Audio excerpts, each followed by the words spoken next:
वेदांत दर्शन भी कहा जाता है। वेदांत दर्शन भी कहा जाता है।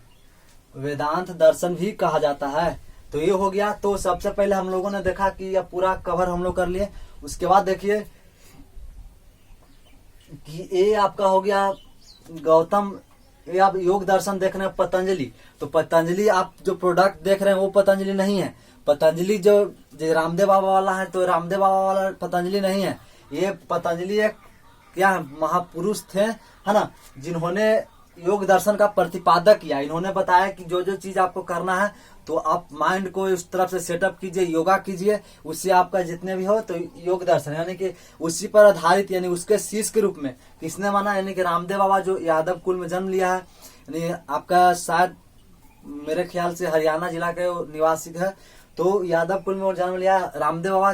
तो ये किसका गुरु मानता है, यानी पतंजलि को आप गुरु मानता है। यानी जितने भी कार्य करना है तो आपको पढ़ाई भी आपको करना है तो पतंजलि बाबा का यानी रामदेव के पास जाइएगा, बाबा के पास, तो आपको कहेंगे कि उस तरह से योगा करके अपने माइंड को सेटअप कीजिए, यानी माइंड को आप जो बुद्धि है उसको विकास यानी योगा के से कीजिए। यानी जो भी आपको कार्य करना है तो आपको योग से रिलेटेड ही करवाएंगे रामदेव बाबा। यानी कि योग दर्शन में आपको क्या मिलेगा, तो योग से जितने भी जो भी आपको क्रियाकलापें करनी है तो आपका योग से ही करना पड़ेगा। तो ये हो गया। तो योग एक बार आपको बताते हैं कि योग यानी कि रामदेव बाबा है। तो रामदेव बाबा एक बार क्या थे कि आपका दिल्ली में रायसीला है ना, एक स्टेडियम है यानी कि मैदान है, तो वहाँ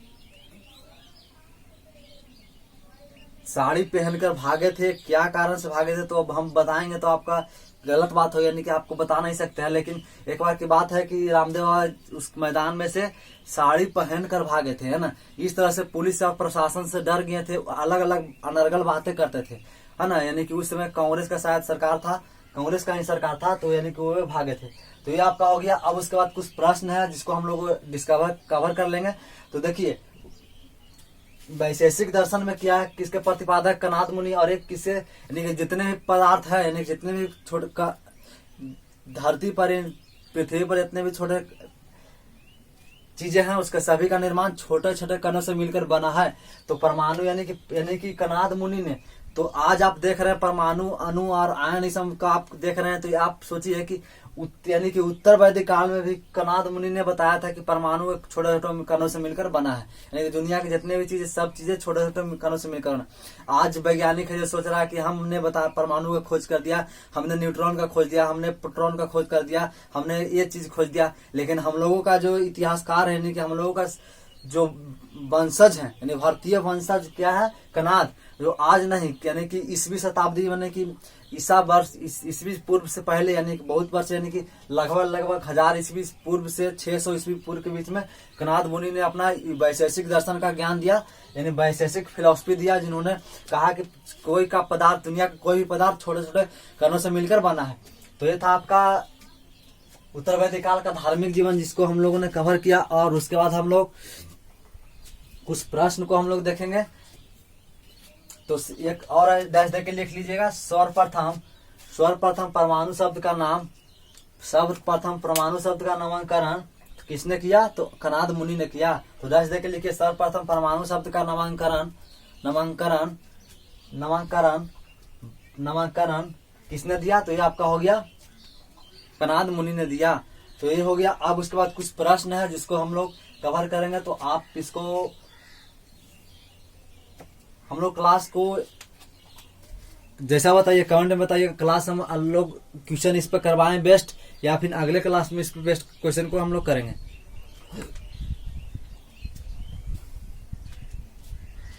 कमेंट में जवाब बताइए।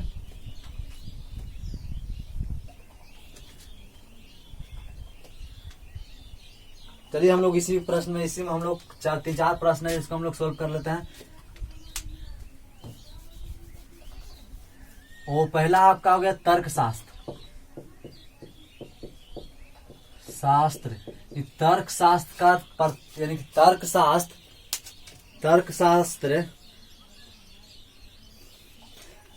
के क्वेश्चन में लिखिए पहला क्वेश्चन, तर्कशास्त्र के जनक किस दर्शन को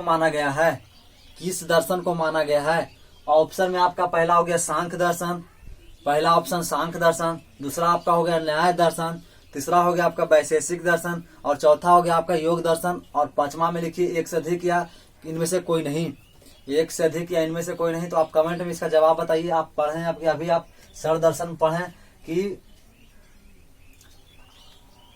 क्षण दर्शन क्या क्या है, उसके क्या क्या रिलेटेड है। तो तर्क शास्त्र मतलब लॉजिक होता है ना, लॉजिक, लॉजिक शास्त्र यानी कि लॉजिक से मतलब तर्क दीजिए जैसे प्रमाण के रूप में। तो आप ही को अभी आपको बताएं कि प्रमाण चाहिए तो किस दर्शन से रिलेटेड है, तो योग न्याय दर्शन से प्रमाण में जरूरत है। तो ये आपका आंसर किसका क्या हो जाएगा, तो न्याय दर्शन, न्याय दर्शन, न्याय दर्शन। और एक ये हो गया। अब दूसरा सेकंड प्रश्न लिखिए, मीमांस का अर्थ होता है, ये मीमांस है तो मीमांस का अर्थ होता है, मीमांस सॉरी मीमांस है ना, मीमांस, मीमांस, मीमांस का अर्थ होता है, मीमांस का अर्थ होता है। और ऑप्शन पहला में लिखिए, ऑप्शन पहला में लिखिए मोक्ष प्राप्ति की इच्छा, मोक्ष प्राप्ति की इच्छा, मोक्ष प्राप्ति की इच्छा, मोक्ष प्राप्ति की इच्छा है ना, मोक्ष प्राप्ति की इच्छा। सेकंड ऑप्शन में लिखिए पढ़ने की इच्छा, पढ़ने की इच्छा, पढ़ने की इच्छा, पढ़ने की इच्छा। और तीसरा में लिखिए ज्ञान की इच्छा, ज्ञान की इच्छा। और लिखिए चौथा में लिखिए जानने की इच्छा। तो इसका आपका आंसर हो जाएगा जानने की इच्छा, जानने की इच्छा यानी कि जानने की। मीमांस का अर्थ क्या, मीमांस का अर्थ क्या होता है, जानने का इच्छा। ये आपका बीपीएससी में प्रश्न पूछा गया है, इसको हम लोगों ने कवर कर लिया। ये आपका यानी कि लगभग 50 बीपीएससी का एग्जाम हुआ तो उसमें इसका प्रश्न डाला गया था। तो आज की क्लास हम लोग यहीं तक रहने देते हैं। तो आज हम लोगों ने पढ़ा उत्तर वैदिक काल के धार्मिक जीवन। तो आप इस लाइव सेशन को अधिक से अधिक शेयर कीजिए, है ना। तो आज क्लास हम लोग यहीं रहने देते हैं, फिर मिलेंगे नेक्स्ट लेक्चर में। तब तक के लिए keep watching and keep learning. खूब मन लगा पढ़िए, तब तक के लिए जय हिंद।